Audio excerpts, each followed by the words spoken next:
Hey guys, this is National Master Kevin Yang back at it with another video. So this game, or this and the next, depending on how many videos it takes to cover this, will be my games against Fupalicious. So let's get started, shall we? This was c4, d5. So I played a sort of Scandinavian looking line against the English defense. C takes d5, and knight to f6. And some people like it, some people don't. So one of the main lines here is e4, right? Don't fall for this trick. Don't take on e4 because there's queen to a4, right? Bangers and bangers. Don't fall for it. Play c6. And you might realize, well, it might not look too bad, right? Knight c3, e5, knight f3, bishop to c5, bishop to b5, and castles. Is it okay for black? Well, it's not too bad, but is it good? No, I don't know. Maybe if your opponent on the white side is a little bit reckless, it might be decent, but it's okay, right? But instead, our friend Fupalicious played knight c3. I take on d5, and I play this sort of symmetrical looking English position. Bishop g2, I move my knight back to b6. And here, I'm coming up to c5 because I want to challenge this d4 push. Knight g2, I'll keep challenging it. And here, briefly, I was considering the move c4. But the problem is it's a little bit too early, right? Surely, there is this en passant idea. But what I calculated was I was like, well, what if white just plays b3, right, and gets this bishop out this way? Then I thought, oh, don't think it's worth it for me because I moved a pawn twice and I need to develop my pieces because this is only helping our friend Fupalicious develop. So I said bishop g7, knight c6, continue putting pressure on this d4 square, a3, okay, I'll castle. b3, I'll finally play bishop to f5 because I want to control this square, right? Our friend Fupalicious plays e4, and now I consider the fact of playing bishop g4. But after f3 and bishop e6, I just wasn't sure, right? I didn't know if knight to f4 was powerful or what was it? I think in this position I might have even been considering if white had knight f4. Yeah, in this position I was considering knight f4 for white and maybe coming to d5. I didn't like that so much, so that's why I thought about bishop g4, but I thought our friend Fupalicious had the same thing. Turns out, it's not the case, because f3, bishop e6, and after knight f4, then there's bishop takes c3, pawn takes, queen takes, and bishop takes pawn. I missed this. So in the end, I played bishop d7 because I was thinking, okay, if I get my knight to d4, I can swing my bishop over to c6, right? And it won't be so bad. Bishop b2, knight d4, and after this, our friend Fupalicious played b4. And at this moment, I was thinking, okay, this guy looks kind of silly, right? But our friend is doing a good job of challenging our pawn, right? This pawn's very important, and it's important to challenge the pawn. So I was thinking of two things. One is the move bishop g4, and f3 and bishop e6, because after pawn takes c5, I have to think about bishop to b3, and then knight c4, and then bring that knight in, right? But was I thinking it was worth it? Well, then I thought, what if I just go directly in with knight c4, right? And I said, okay, well, the bishop has to go to c1. At least that's a moral victory for me, right? I could go here. I could go bishop g4 like I thought, or I could just take. But I think regardless, it's a moral victory because I got that bishop to shut up and sit in the corner. So knight c4 happened, and I was like, okay, well, I'm pretty satisfied with my position. d3 happened. And I was like, whoa, I'll take that. I'll take that. And I'll play bishop to b5 because my bishop defends the knight. Rook a2. All right, I'll take more. I'll take more. And our friend Fupalicious resigned. So, what was really the downfall of this position? I don't know. I think over here was okay, but I think at this point d4 needed to be played. Um, because, well, the more that d4 was delayed, I was able to have a grasp on these squares that came before it, right? And by playing e4, white permanently says, well, I no longer can play d4 because my support is no longer there. So I would say it's important at this point not to delay d4. That's my pro tip. But otherwise, this knight c4, this b4 stuff, I mean, I would have to say that it all came originally because, well, I got all this play from grabbing these squares, right?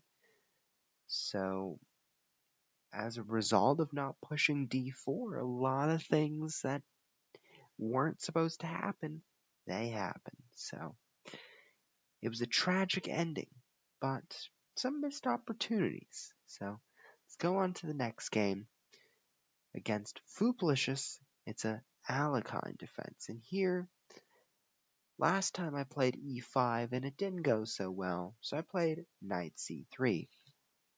After d5, e5, d4. So this is a line, I think. And here I took on c3. Some people take on g7.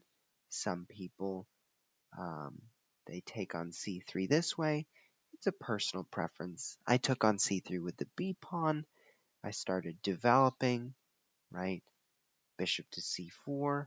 I could have also played rook b1, and our friend could have played queen d5, but I just wasn't sure, right? I could have played h3 and traded things, gotten some decent bishops, but I didn't know, right?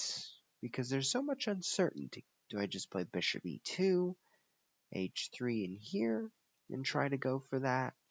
Well, I guess it's not a bad position at all, right? But I decided, let's go bishop c4. Let's prevent our friend Fupalicious from getting that queen to d5. e6. Okay. I was actually thinking that our friend Fupalicious would play knight to d7, maybe threatening knight to e5, putting some more pressure on this pin. But luckily, our friend didn't.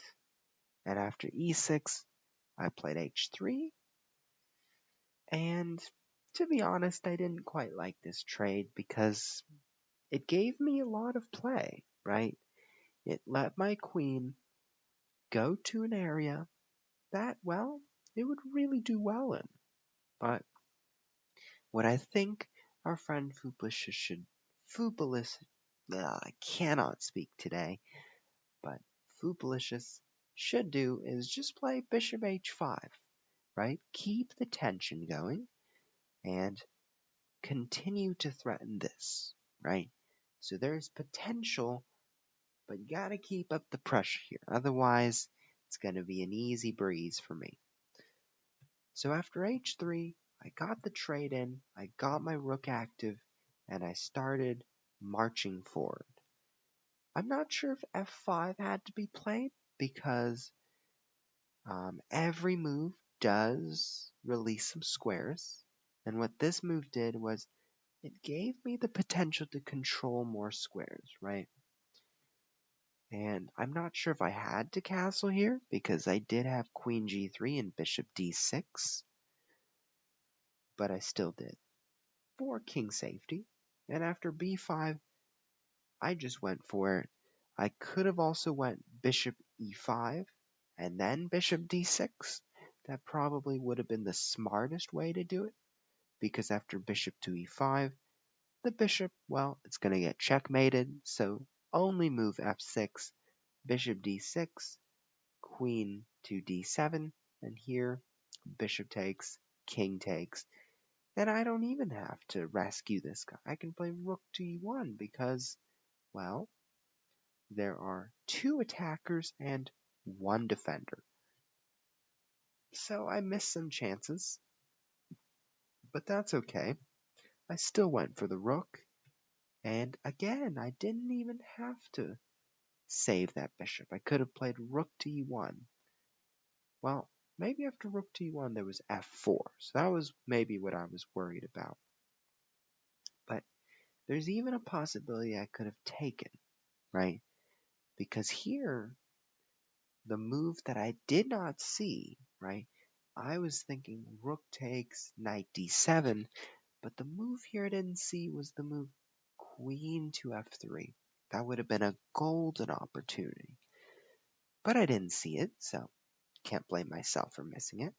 Bishop to e2, saying, okay, I might transfer my bishop to f3. I might bring the queen over to c7 or d6.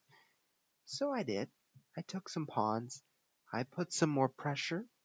And you notice in this position, I was given the chance to get another pawn, but I didn't. And the reason is because pressure is important in chess, right? The time is precious. You gotta get towards that knight. So after rook c8, I got that knight, and another brilliant move that I found, d5, saying, you know what, if you take here, I'm going to take, or I'm going to play d6 and threaten rook to b8 with checkmate, right? So a lot of good things happens with this. But after king to e7, I'll take that. I'll play bishop.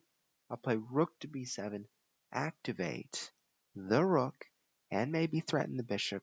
If rook takes c2, bishop takes e6 is possible, king takes, and rook takes pawn, and I'm looking pretty good, right? Even though rook takes a2, rook takes h7, and I'm ready to bring out my other rook. So it's looking really spot on. King to f6, okay, I'll go here. I could have also taken on e6, right? Because after king takes, rook takes, as I explained. But I decided to keep both of my pawns. a5, I'll play rook e1, put some more pressure on the pawns, bishop to b3, e4, and now f3. Start breaking the pawn structure. Rook takes e4. There's not even a4 because of rook takes a4, so I'm all good. But why did I win? Why did I make it look like it was so comfortable, right? I guess first it came down to this decision, this trading decision. It gave my queen more play than it should have, right? And a second crucial moment was the move f5, because it gave me bishop f4. It gave me this diagonal, right? And that is a lot of concession to make. Queen to g3, this diagonal. I had some missed opportunities, obviously. Bishop to e5, then bishop to d6. But I made the most of it, right? I did an okay job afterwards. I kept the pressure up. I got an extra piece. And, well, I kept my cool. And it was okay. So, thank you for listening. Hope that was helpful. Hope you're improving. And I'll see you next time.